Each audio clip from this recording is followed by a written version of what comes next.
Hello, welcome to Claret and Blue. My name is Dan Rolinson and I'm joined here at Hockey Social Club by James Rushton in a very different setup than we're used to. We've got mic stands, so we've got hands-free, which is nice. We're sat in a slightly different location. Yep. It's bloody boiling outside, but it's not too bad in here. So I've got my Villa jacket on, a bit of Villa representation on this channel, but I will probably sweat throughout this. How are you? You all right? Yeah, I'm good. It's very warm outside, isn't it? Very hot. Warm. Very warm last night. Let me tell you, it's like 26 degrees in our bedroom last night. It was not enjoyable. Horrible times. We're here today, though, to talk about better times in the transfer window. We're going to do a little roundup of Villa's summer business. 5 incomings, 8 notable exits from Villa Park as well. Before we get into each player specifically, what's your kind of general reaction to the transfer window? Are you happy with the business? Yeah, it was the way it unfolded. It was almost like quite mild. It wasn't like a blockbuster after blockbuster. There's not very little action on the deadline, and we probably expect the excitement of something on a deadline. We didn't have that, and what we had was something more spread out, something more perhaps planned than usual, something that has, in my mind, benefited the depth of the team. You saw the bench against Liverpool. I think a lot of the chat was very strong bench considering the injuries we've had. So yeah, in general, it's a very good transfer window, and it's still open to criticism. Yeah. But I think it's one of the most positive ones on paper we've had, and we've already seen some impact. So happy. I was wondering where it kind of grades in terms of our transfer windows of the last maybe 10 years or so, and I mean, we've not been very good in that time period, have we? So we haven't made great signings in that time. But in terms of maybe kind of raw quality, I suppose, maybe had more busier windows than we saw this summer. But in terms of actual quality that it upgrades the first team, this has probably been the most kind of fruitful window, I'd suggest. Yeah, I think the names that have been signed, 3 or 4 big names that have been brought over. It's very reminiscent almost to an upgrade of the window that saw us with Buendia, Bailey and Ings. Like a level above those. Yeah, in a sense. Of course, maybe at the time those names were more recognisable to not, obviously fans who follow football know, but in the general Aston Villa watching public would have likely known who Danny Ings is, and if they don't, they haven't been watching Villa play Southampton, Liverpool and Burnley in the past. But I feel the quality is a slight or a definite upgrade on what we did in that window. It felt like we had... I didn't agree with the spiel of splitting Jack Grealish into 3 players. Like his left leg, his right leg, his head, his hair, his shins. That didn't work, but 3 areas of the squad looked at, improved, without kind of overhauling the squad that got us to where we are now. Yeah. Yeah, well, I think John said in the end of season show that we did here in the other room that Villa only needed minor surgery really because of the bulk of the squad got us to 7th place last year. So it wasn't like you had to throw the baby out with the bathwater and say we need 10 signings. And I said in the show we did on Monday, and if people haven't seen that, I'd urge you to go back and watch it. Despite some of the chat being about Liverpool, it was also about the transfer window as well. If we'd have signed 9 or 10 players this window, I'd be more concerned with that because I'd be thinking, well, what's the strategy? What are we trying to do? To kind of hone in on a couple of positions and have a step up in quality, that makes more sense to me. Yeah, I think there's been times when Villa has certainly done it, overhauling an entire squad, and it hasn't worked out. Sometimes it's necessary, but other times you think, I would question that. It's like the question of replacing John McGinn, Ollie Watkins and Tyrone Mings for the sake of replacing those 3 players. And I think that's a conversation we get wrapped up in. We think that because Ollie Watkins is Ollie Watkins and John McGinn is John McGinn, they must be upgraded, where in fact they are a relatively sizable heart of the squad. So as part of this video, something a little bit different for those that are watching specifically. For the audio listeners, this isn't going to quite translate, but we will read it out at least. I've got us both a whiteboard, something a little bit different. So for the 5 signings, we might do it with outgoings depending on how much time we've got. I want us to write down one word to describe the player that's coming in and how you feel about the transfer. We'll reveal it to the camera at the same time, and then we'll discuss whether there's any differences. Yeah. Okay? The first player through the door this season was Yuri Tielemans on a free transfer. Give me one word to describe that signing. Okay, ready? To show to the camera? My O looks like an avocado. Okay. Show them to this one here. Yeah. Ready? Yep. 3, 2, 1. Let's see. Solid you've put. I've said useful. Yeah, solid. Useful feels like a vastly almost derogatory in some aspects given Yuri Tielemans' quality, but because he's not coming in at the moment to be, Douglas Luiz wasn't very good, so we've had to replace him. Tielemans is going to come in and play 38 games. useful feels like a word that I'll use to describe him, in that we'll see a lot of Yuri Tielemans, but we're not absolutely reliant on him. Yeah. I actually think he'll be very good, and I almost went for quality as my word, especially given the free transfer. Useful. Is that fair, do you think? No, I think it's right, and judging by the way he's been used so far, like Yuri Tielemans hasn't come in and started every game. I think there were questions about how much football he's played, considering he's one of these almost Jude Bellingham characters who just appeared and then was in the team from the get-go, playing from 16. And with Yuri Tielemans' age, we'll probably see how that affects him, but he's not going to be playing every game for us, as we know already. He isn't going to be playing every game for Aston Villa, and I think his impact is going to be solid, useful, talented, technical, everything you'd kind of want from a squad depth player. And if you can call Yuri Tielemans a squad depth player, you're in a really good position. For those that are people that are watching, get involved in the YouTube comments. I want your one word for each of these players as well. And also at the end, we're going to grade the window overall A star to F as well. I imagine we'll be at the upper end of that scale. All right, let's rub these words out. Well ahead of you. You've already done it? Ready to go, mate. Fair enough. Pau Torres was our second summer signing. Yeah. Now, in terms of transfer fees here, I've gone with transfermarket.com just as to keep it level-headed. Transfer fees is another argument entirely, that do you include the add-ons or not? They're also sometimes estimated where one club will say it's an undisclosed fee and the other club will suggest a number, and it's always a little bit up in the air. Transfer fees are rubbish anyway. It doesn't really matter, does it? To me. Actually, we'll talk about that in a sec, whether you care about the net spend and stuff. So it's in the ballpark of 28 million to 33 million pounds, according to transfermarket.com, so blame them if you disagree. So let's just say 28 to 30 million for Pau Torres. One word to describe him. Ready? Yeah. 3, 2, 1.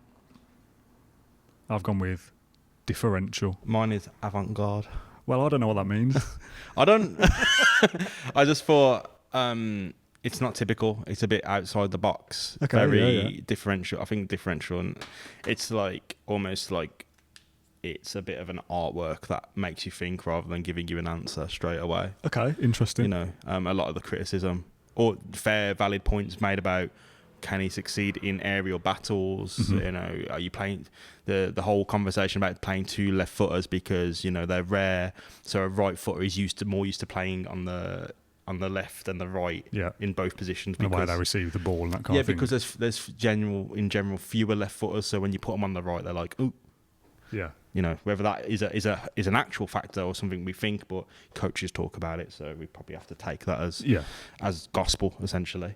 I'm not being rude, by the way, for those that are listening. I'm just Googling the definition of avant-garde, just so we've got something to go off. In the arts and in literature, the term avant-garde identifies a genre of art, an experimental work of art, and the experimental artist who created the work of art, which is usually aesthetically innovative, whilst initially being ideologically unacceptable to the artistic establishment of the time. That is bang on, isn't it? That's bang on, isn't it? Yeah, that's bang on, mate. Like the criticism's there because in England you have your big beefy centre backs head the ball. He's already had criticism, like from Villa fans who literally. For me, on the season preview, we had a whole conversation about Pau Torres. It's the people who went, that analysis is wrong.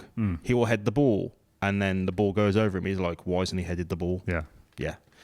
He's different, very different, as we've seen. I think it's exciting, and again, give him time, see what happens. I went with differential. Yeah, I'm thinking about fantasy Premier League. There as a word people use is like, how do I get the edge here by being slightly different? I almost went with potential as well, which is probably the wrong word for a player that's already established and won a Europa League and got to Champions League semi-finals in Spain. But he's not quite there yet in the Premier League. And again, we're 4 games in at the moment. He's going to be tested against physical sides. He's going to be tested against pacey forwards. I don't think physicality is quite there. Considering his size, that's a bit of a strange one for the eye test to assess it, because you think, well, he's quite a tall lad. He's got quite long legs. You think he'd be able to cover ground, but he looks a bit... I said in the post-match show for Liverpool, it looked like he was running in treacle at times, kind of slow on the turn. Yes. But going forward, I think he will be that difference maker when he's on the ball. Because we saw, and again we have spoken about this. It's passing from the back. The pass from the back for John Duran in the game at Hibs at Villa Park. He'll do that in the Premier League, and we'll score goals and win games. And we'll go, Pau Torres was influential to Villa, kind of moving forward. If he can work on his defensive side and adapt to the Premier League, which he will in time. Smart. And Unai Emery will get that out of him. They know each other very well. He can be differential player in the aspect that Villa will then look to him to start moves, and that will be fruitful going forward as well. So, yeah, Pau Torres coming under criticism a little bit, and some of that fair, but I think over time we'll see what a good player he is. Ideally. Yeah. Moussa Diaby was Villa's third signing. A record-breaking transfer for the club. Again, transfermarket.com says it's £47 million, which again, whether it includes add-ons or not, we're unsure. But yeah, a lot of money for Villa. I would say it's worth it. 10 more than the last record. Was it Buendia, the record before, with 33-ish? Yeah, there's a lot of talk about it actually being Tyrone Mings because of the add-ons, and then whatever. Yeah, whatever. It's how I feel about it. Whatever. Who cares? Exactly. One word for Moussa Diaby. I'm going to go with something possibly controversial. I genuinely think we've got the same word. Not the same word, but very... We mean the same thing. We've done that for the last two, really. That's true, actually. We're on the same wavelength, yeah. Ready? Yeah. 3, 2, 1. World class. Star. Yeah. Yeah, bang on. He's different and a different class. I've hyphenated my world and class together there to make that count as one word. I think you're right. I think I was very scared about the transfer fee. Namely because it very much seemed to mirror Leon Bailey, and I think Leon Bailey has performed on occasion quite exceptionally. On occasion he hasn't, and that's a risk you pay when there's a transfer in league, a transfer inside. You know, it's a different ball game, essentially. And you see how players who leave Villa go on to succeed in other leagues. There's just different dynamics. It's not necessarily the quality is lesser; it's a different just tempo and style.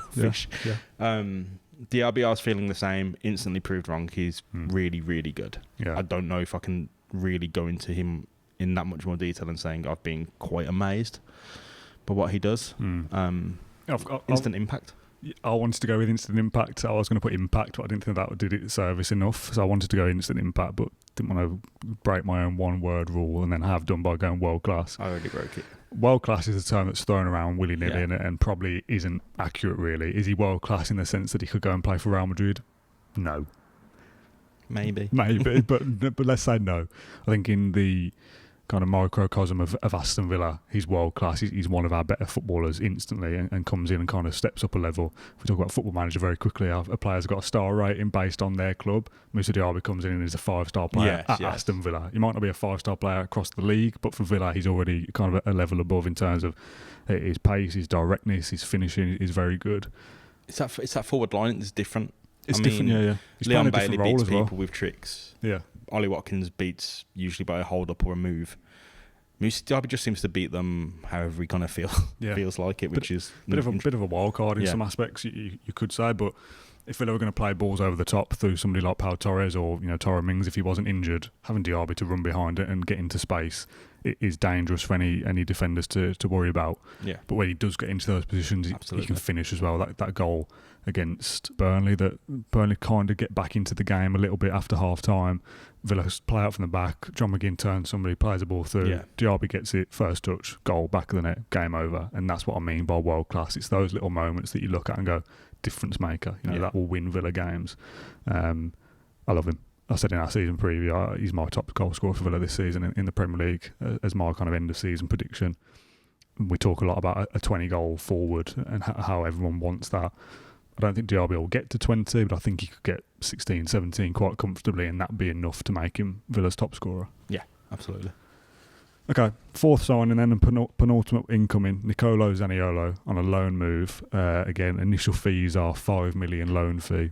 Whether that's true or not, there is talk of a buy option. Whether we have to enforce it or not, we're unsure.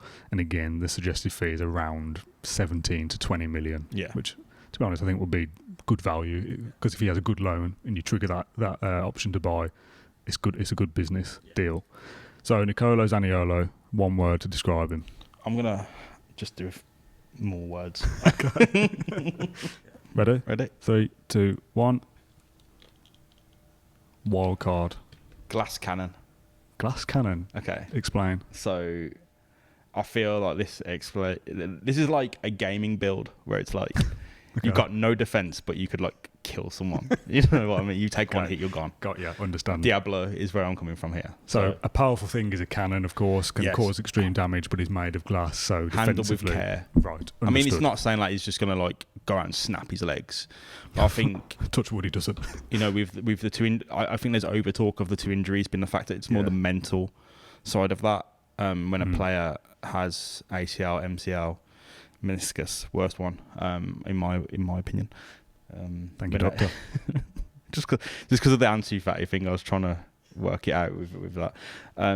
A lot of the stuff that goes under the radar is the mental side of it. Like if you read the doctors and the physio's thoughts and the players' thoughts and how they come back, it's not necessarily the initial injury, it's the feeling an imaginary twinge that is very real to the player. Yeah. It's just that phantom kind of pain of like, I'm going to snap it again. It's that thing that holds you back. I think in the case of like Wesley, and can't really compare the two players, but Wesley had a really horrific injury.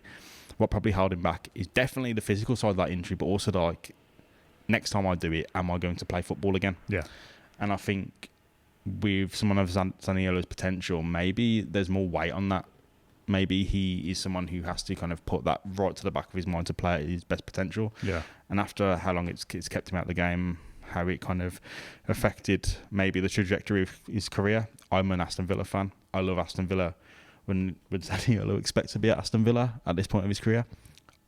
I don't actually think so. Probably, and I think that's really, really fair to say. I'm not disrespecting Villa. I just think it's worked out perfectly. They've got a player who needs time, space, love, care to heal. Yeah.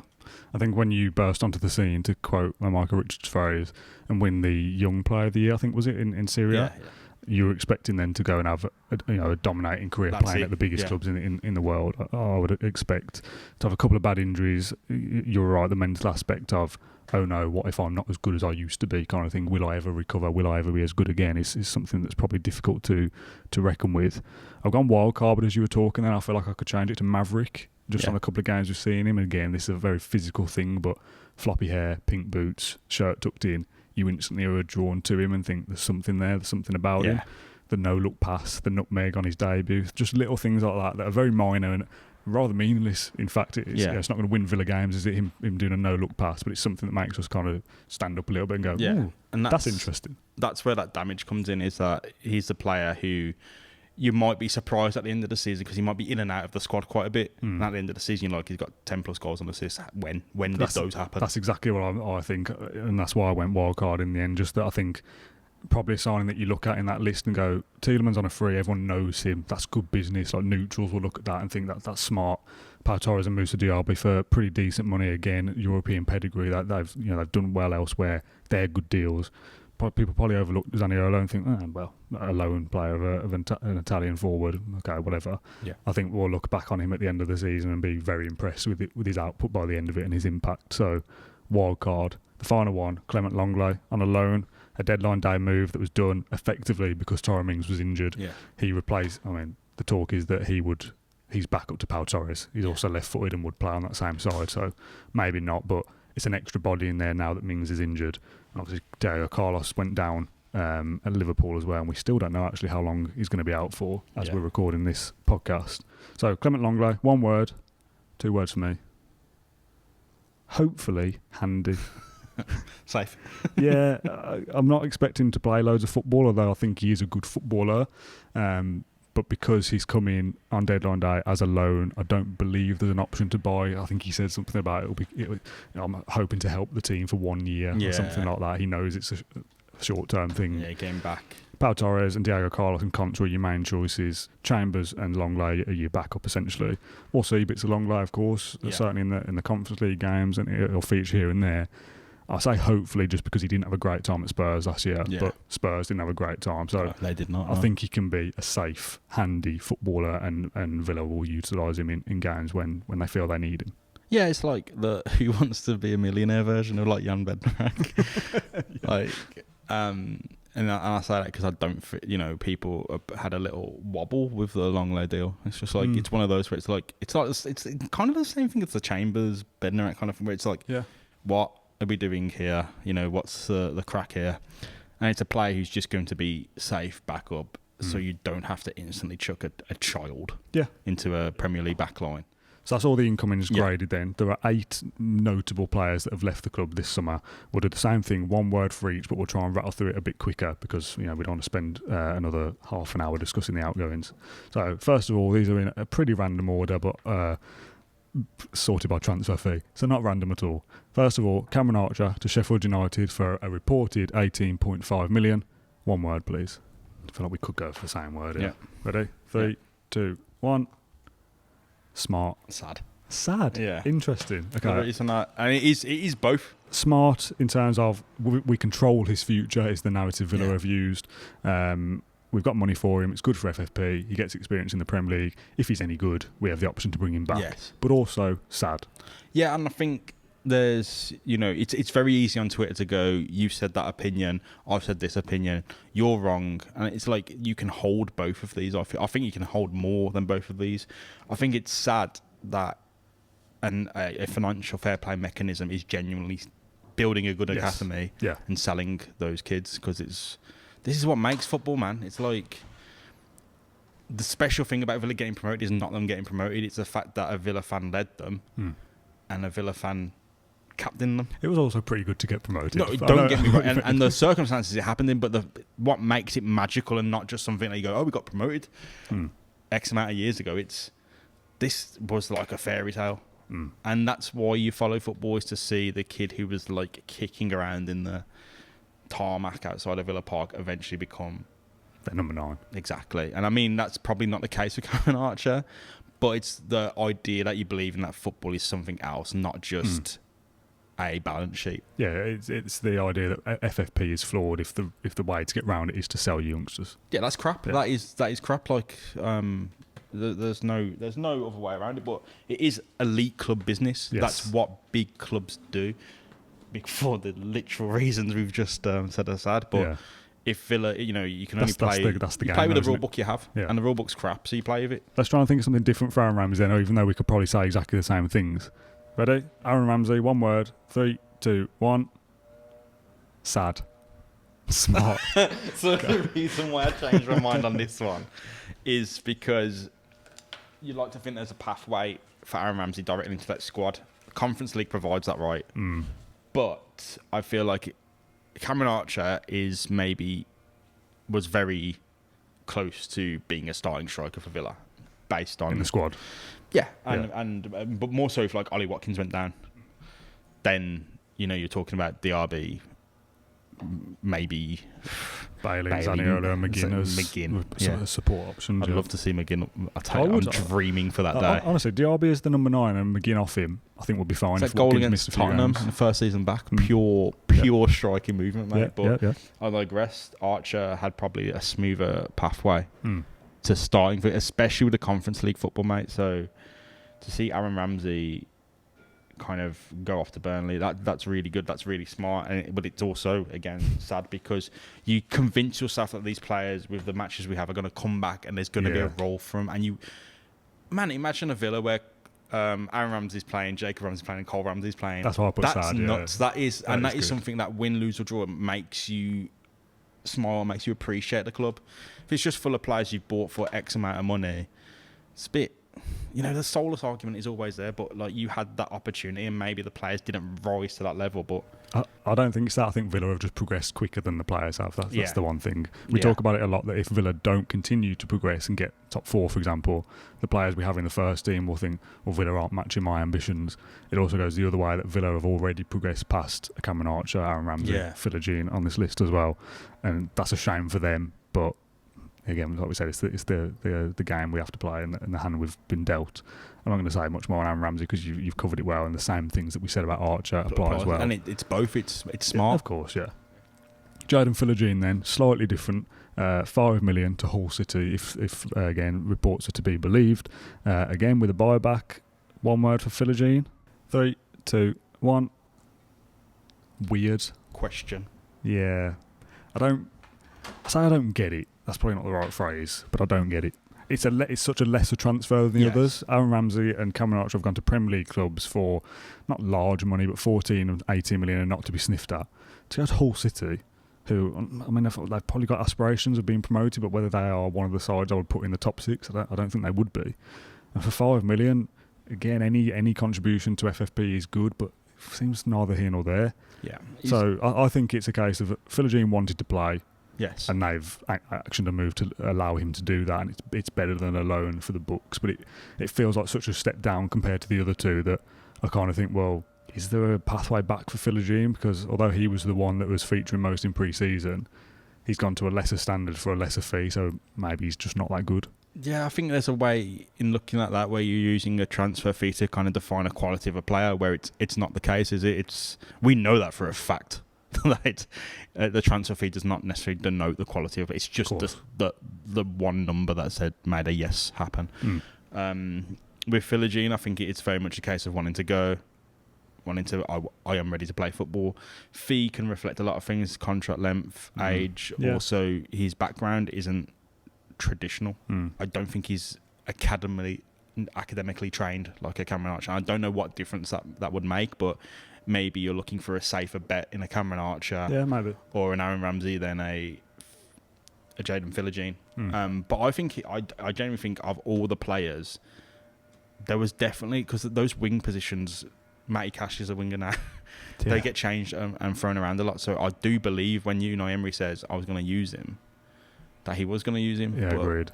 But fair play to Philogene. If he wants to go and play week in, week out, he will do that at Hull. Could be one of the more interesting teams in the Championship, and if he smashes it, he smashes it. Exactly, and then Villa get him back for 10 million or whatever the fee is. Absolutely. There's 5 more to go. These are all loans or free transfers or lesser transfer fees, so I think we can get through these pretty quickly and end the show.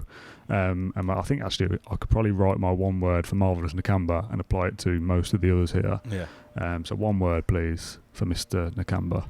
Although I'm going to have to go with 2. 3, 2, 1. Good luck, I've put. Yeah, I put obvious. Obvious Nakamba. Is there on loan last year. They get promoted. They sign him permanently for, again, 2.3 million is what I've got here. Again, peanuts, isn't it, really? Yeah. Half a Philogene, if you want to go with that. Good luck, I've put. His time has come.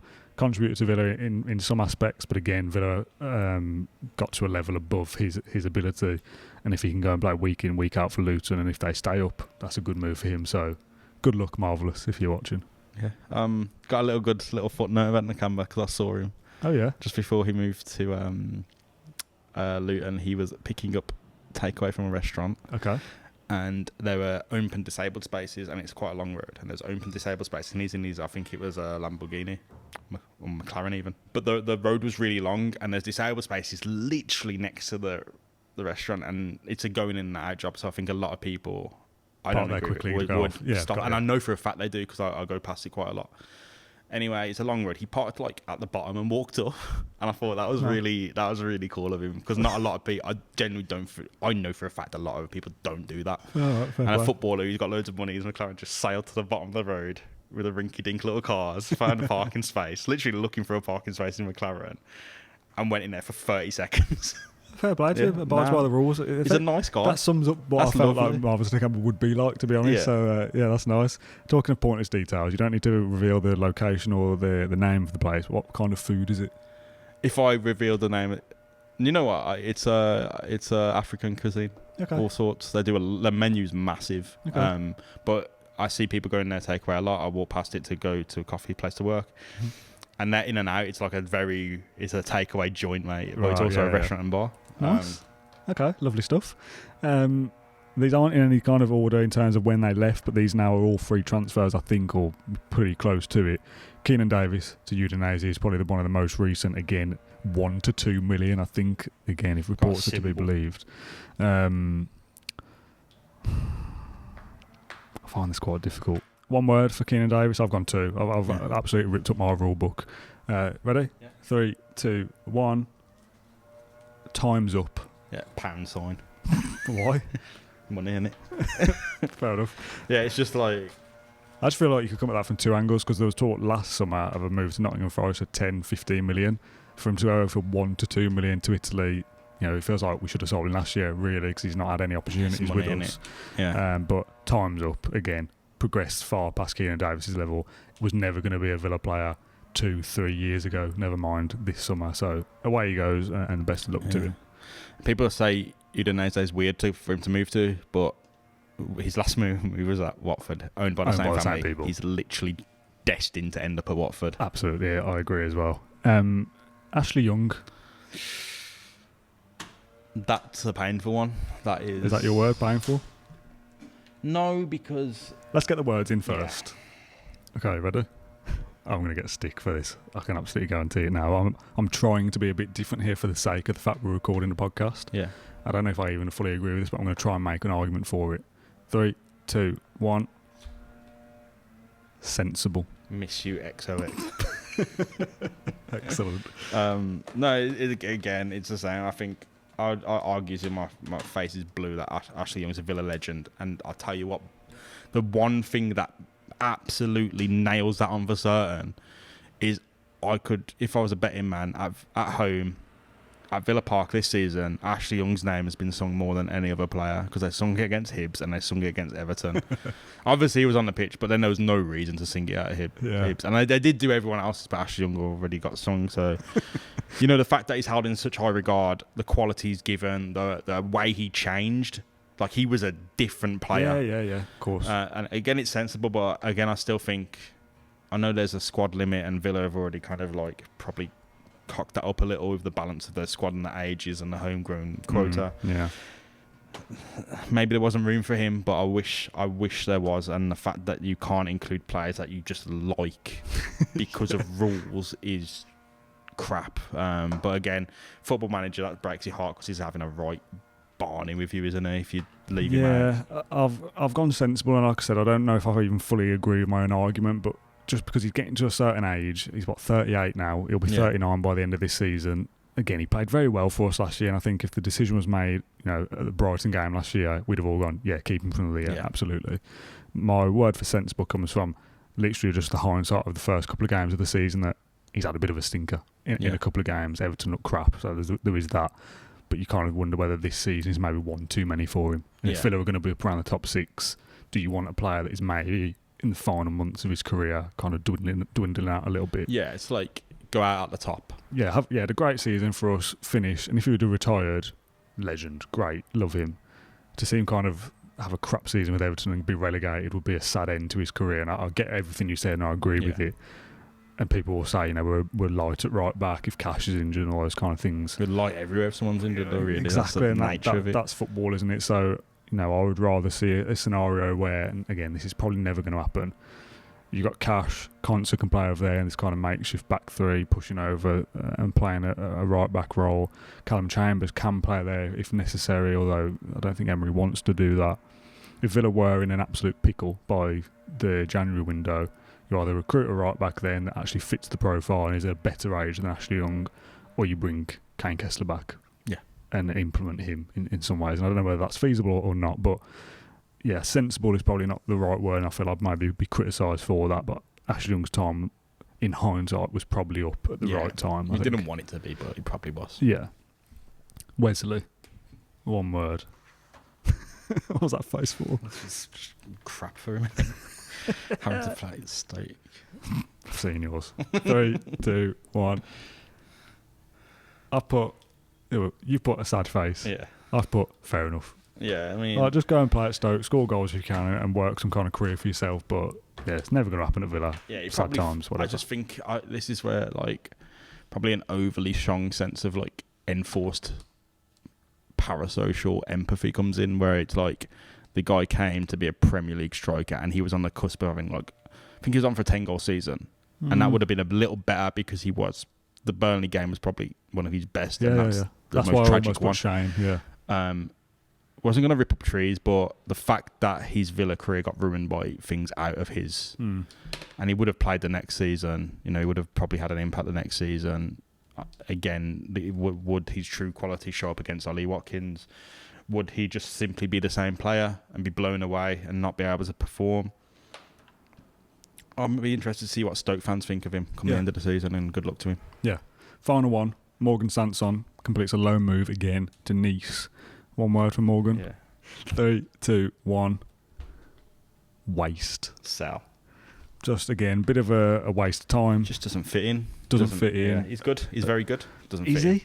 I think so. I think when everything is rosy for him and it's right and he's comfortable and confident and selected, can be a very good player, but it's just not going to be for Aston Villa and probably not going to be in England. No, I don't think he'll cut it in the Premier League for anybody. Like he's not I think it's like that Liebel-Kozak syndrome where because a player isn't playing, they're automatically very good. Yes, oh, definitely. Yeah. And then when he comes into the squad, he does score against Stevenage, but also he's part of a squad that just completely collapsed in an utter disaster.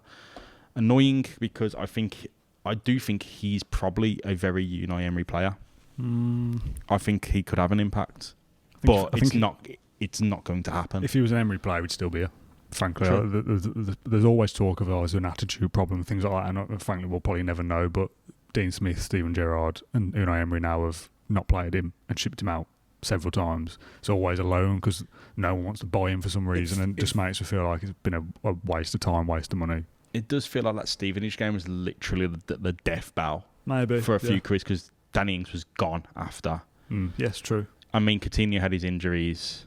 Didn't Donker play that much after, and he made the mistake. Sanson scored, and then he was gone. Yeah. So it just feel like that was quite something else going on there, I would suspect. Yeah. Let's do Coutinho then very quickly. As we're recording this video, he's not gone, but all the rumours suggest he's going to make a loan move to Qatar. Yeah. I don't know what the club is. I should know, but I don't. You said yours would be the same, so I presume we're going to write sell again. I thought sale. Just a bit different. If it's going to be a loan, it won't be sell, will it? Yeah, no sell him now. Cash him. I've dropped my pen. Yeah. Ready? 3, 2, 1. Wrong time. Yeah, sell. Just like that, I won't forget the memories he brought, but I remember a lot of neutral fans who know a lot more than me in the circles, the group chats going, that's such a stupid thing for Villa to buy Coutinho. Yeah. Idiotic. And he has a really good intro, and that's it. Yeah. They proven right in the course of time, and it's sad because I was very excited, and I would have went, shut up, this is a dream, and it was. But dreams end real quickly. For X amount of games, we were in dreamland, weren't we? Yeah. Comes in, starts very well. I say wrong time in the sense that if we could have signed him 6 or 7 years earlier, once he left Liverpool, we should have signed him when we were originally linked. Yeah, great play would have been back then. But just injuries have caught up with him. Age just caught up with him. Doesn't look like he'll ever reach the heights that he did, even for us when he first joined us. Never mind the heights of his glory days. So when a player like Jacob Ramsey, who should be crushed by the awe of playing with someone of Coutinho's standard, outperforms, acts more dynamically, it's a shame. But like that's the way it's come with the older surpassed. No, the newest surpassed the old even. To end the show, then we're going to talk about one last point. Whether Villa have done enough this window. We've obviously brought in the 5 players that we've talked about. Do you feel like we're lacking in any areas? Would you have liked more, or would that be being greedy?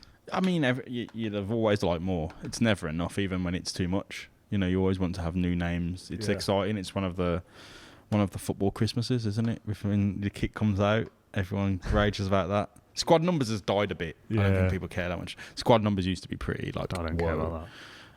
No one really cares about fixtures anymore. They do because they read about it and they watch it, but it's kit launch and like transfers. Yeah.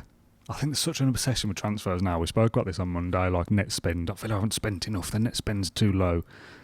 Is that the measure of a good side? Like you look at like the example I gave was Chelsea. They spent £1 billion in the last few windows, and are they any better than Villa really? Right now, no. In 5 years' time, when these players start to hit their potential, probably they will get up into the top 4 or compete for titles maybe, but just spending money isn't the be-all and end-all. You've got to have good coaching and the right decision-making as well. It's the right line of thinking pushed out in a really reductive way because on average, the teams that have the highest wage bills, so if you have the 5th highest wage bill, you probably will finish 5th, but you can't just, I think people expect, let's have the 5th highest wage bill now and we'll finish 5th. That's not how it works. Yeah.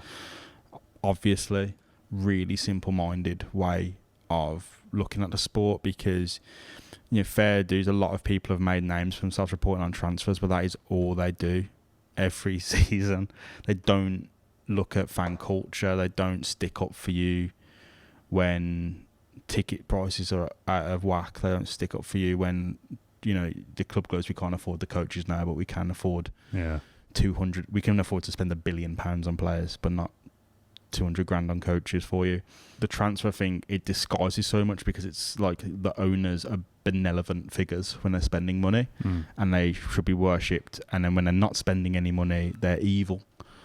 And I think that is a really simple way of looking at it. You look at the trajectory, you look at the long term, you look at things, and yes, an owner suddenly closing the pockets down can be a sign that they don't care. It's also a sign of the restrictive measures of football, and pumping money in is not a good thing in general for an owner to do. But yeah, I don't agree with the whole. I hate it, dude. Like I really do. Yeah. Yeah, really I've said a few times, and I've got to stick for it. Like because transfers are exciting, and because I'm the host of a podcast, I should be up for absolutely everything. But when the transfer window ends, I can kind of have a bit of a sit back and a sigh of relief that all the madness is over now. The endless rumours and just constant need for news, I guess. Which, yes. Again, if people are watching us or reading things, we appreciate it. But transfers is just never ending. And it is without a doubt what people are genuinely interested in, because the content transfer, the numbers that transfer content reeks in, it's like you have to make that then because people want to watch it. And I get it. Transfers are still like interesting. We've enjoyed speaking about transfer. It's just, but this is after the fact when it's already confirmed. I like to look at the players and their impact in it when we've assessed that today.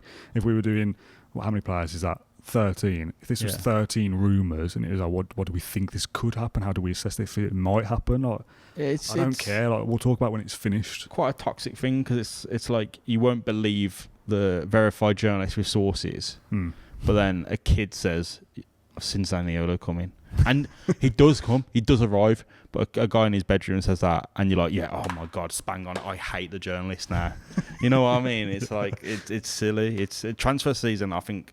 Silly season. Yes. It is silly. So have Villa done enough? My original question? Yeah. Yeah. There's always talk backup goalkeeper. What if Watkins goes down? We've said, haven't we? Diaby pushes further forward and McGinn comes to support him, or Bailey plays with him, or Zaniolo plays with him. Yeah. And to be honest, if that was the case for 4, 5, 6 games a season, I'd be absolutely fine with that. If Ollie Watkins goes down with an ACL, God forbid it doesn't happen, I'd of course be worried in that instance, but you can't endlessly work towards a scenario where all 20 of your players could be injured at any one stage, because you then just end up stockpiling players like Keenan Davis, Morgan Sanson, Marvelous Nakamba, who eventually end up being surplus to requirements, and players that you bought for semi-decent money. The asset is depreciated season by season, loan by loan, and ultimately the owners then would think, well, I gave you money for this player, they weren't used, we got nothing back for them, I can't keep doing that. So Villa have done enough. We would always like more, but I actually think that's a very good window. Yeah, overall. I mean, you're not in this top 6 group of clubs, even though some have fallen out in a way.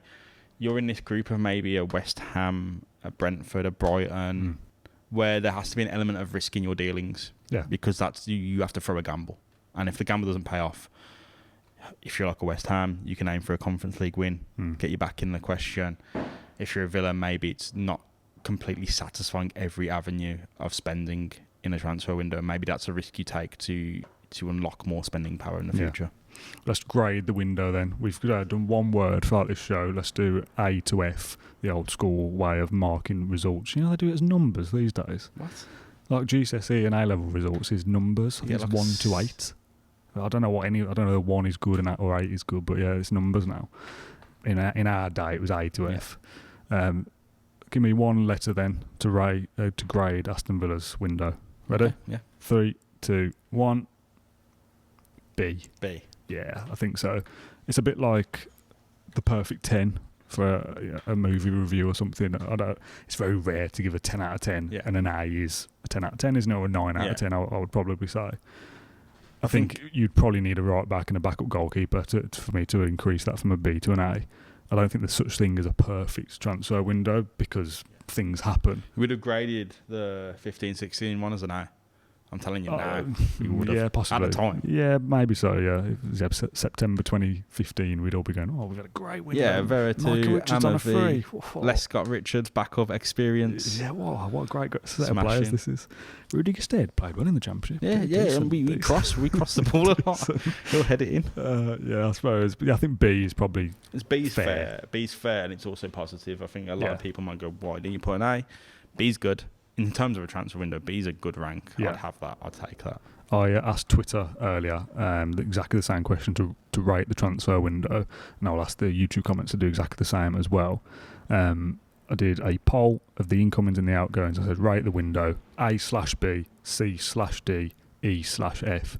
As the time of recording, we had 328 votes. 1% say E or F, so that's 3 people. Probably not Villa fans. C or D is 20%, which is slightly more than I would imagine. That's a sample, that's quite sizable. Yeah, I think I'd expect most of those are C rather than D, though. But I put the options because Twitter only gives you so many poll options. A/B, 79%, which I think is fair. If you'd have said A, I'd have gone, yeah, fair enough. But I think B is probably most accurate. If there's a third or fourth and they put A's, it's like you couldn't disagree. Yeah. If they put an F, then you'd be like, okay, you're right.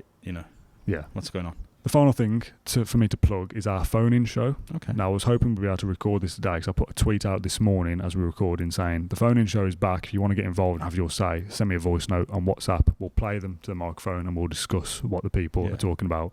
We get asked this all the time. More fan representation. I want to give my opinion. How do I do so? Besides just YouTube comments. I had one voice note before we got here today, which is obviously not enough to do an episode. So if you want to get involved with the Claret and Blue podcast probably next week and you want to have your say or ask us a question, send me a voice note on WhatsApp. The number is, I feel like a radio host here, 07920 245 162. There's the phone number. It's on screen. I will visually put it on in the edit as well because you probably can't even see the whiteboard. Get involved in the show. Send us a voice note and we'll play them. We'll react to them. And you can get involved in the Claret and Blue podcast. James, thanks for joining me this afternoon and giving me your insight and input as always. It's been nice to have a little prop and do a little written piece at the same time, hasn't it? It's slightly different for us. Stimulated me. Yeah. Thanks though for joining me. I do appreciate it. As I said throughout the show, get involved in the YouTube comments. I'll put a template for people to copy and paste of the incomings and the outgoings. We want a word for each, and maybe we'll discuss those on a future show as well. Thanks for everyone for watching this episode on YouTube or listening on Spotify or wherever you get your podcast. Stay subscribed for more content from Claret and Blue, and we'll see you all very soon.